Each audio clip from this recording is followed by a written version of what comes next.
Hi everyone, this video is going to go into cross contour drawing. So a contour drawing is a drawing that is dealing with a line that describes an object. So you're not going into value, things like shades, tints, and tones. Rather, you're just using line to describe something. Cross contour is a part of contour drawing. It's kind of a subset of it, right? And cross contour, you're not only dealing with that outer line describing the object, but you're also having contour lines crossing the form and describing the three-dimensionality of the form. It's a really great way to build and hone your awareness of an object's form and getting a kind of sculptural sense of what the object is like. So I'm going to show you kind of how to think about this using some string. And if you have string at home, this can be a helpful tool as you're starting your own drawings. You're going to be setting up your own little still life to create a cross contour drawing like this. And the string can just to help you to really see what these lines might look like, right? So the way that you want to imagine this, you want to imagine that you have a grid of these straight lines, and you're taking that grid of lines and you're laying it down on top of whatever object that you're drawing. Now, if you were dealing with an object like this, so this is kind of a pyramid sort of form, and it has these flat planes to it, right? If you're laying a straight line along a flat form like this, that's going to maintain this straight quality.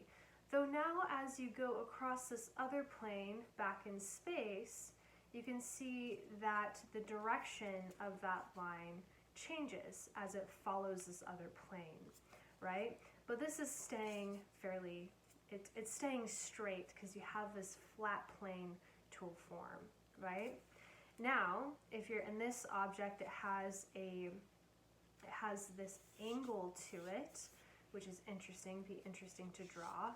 So if you're then drawing that and you're thinking of that cross contour grid going on top of this object, you're going to be seeing those angles, those lines are going to have an angle to them to accurately describe this object, okay?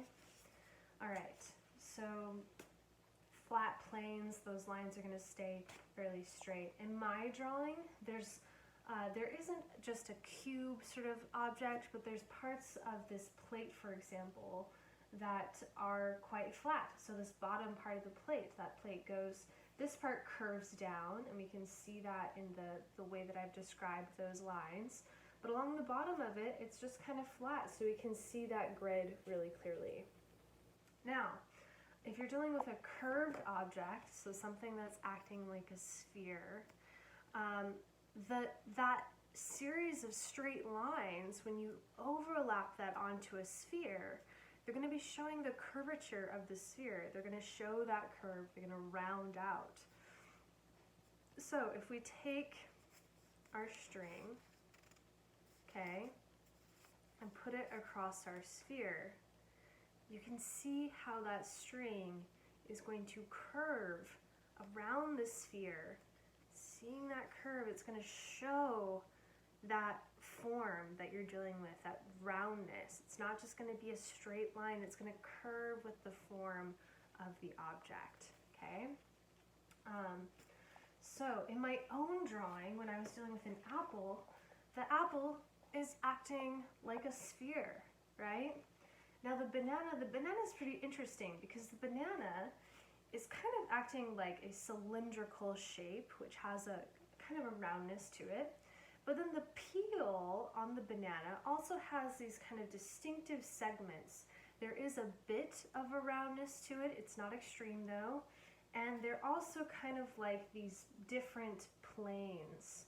So you'll see in the time lapse that I include in this video that I start by first identifying all of these planes in the banana, and I start by doing the direction of kind of one plane at a time.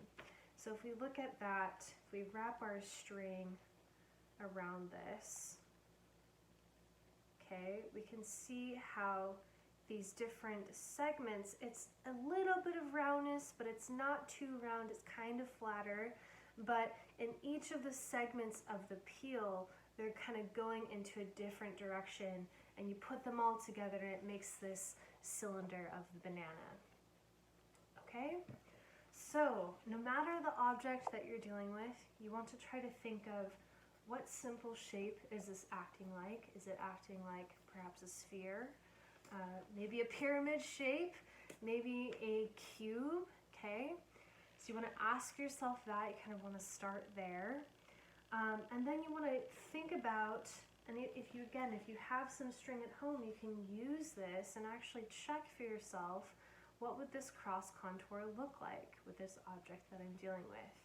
So the emphasis here is thinking about how those lines cross over an object and how you can accurately describe the object's form using line. Begin by mapping in your composition lightly with your H pencil. Start with big ideas, general shapes. Think of your overall composition. Use up your whole paper. Don't draw tiny objects in the middle of a vast page. Once you like the general placement, start to define your contours. Pay attention to the actual shape of your objects. Think back to our practice with blind contour and modified contour. Keep that same sense of intense observation. Map in the contours that cross over your object's form. Is your object rounded? Does it have flat planes? Make sure your cross contour lines reflect your objects. I emphasize the outer contours of my objects with a bolder line using my 6B pencil. Here's my finished drawing. Remember, your cross contours need to describe how your object is acting in space, its three-dimensional form. If you need help envisioning this, try placing a string along your object like I demonstrated in the beginning of this video.